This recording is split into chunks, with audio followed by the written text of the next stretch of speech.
We said that methods can not only take parameters of object types, but also return them.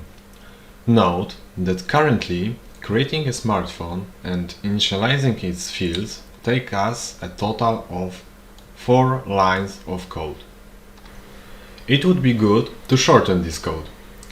Let's create another class called smartphone factory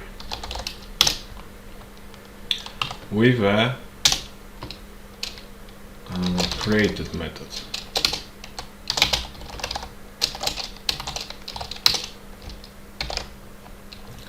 This method will be responsible for creating an object of type smartphone. Create method will return a smartphone object and takes 3 parameters. First one is of type string with the processor. Second one of type int is the amount of memory, and the third of type double is the screen size.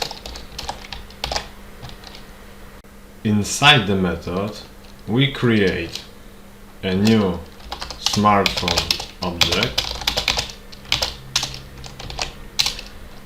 and we set its fields to those that will be given as parameters.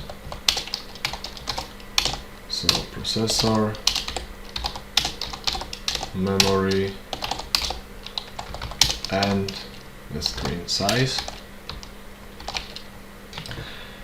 Since we have declared that the method return a smartphone object, the keyword return must appear at the end, followed by the name of the reference.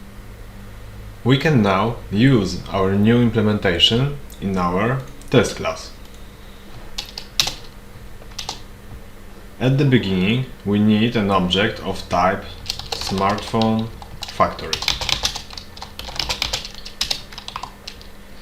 because thanks to this we'll be able to call the create method.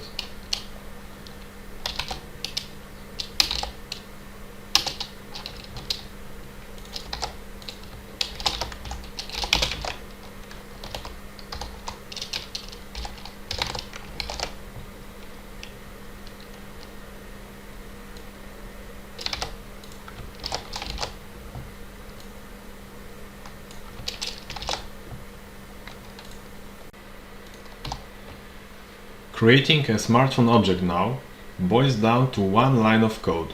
From the memory point of view, situation looks as before. There will be 2 references pointing to the same object.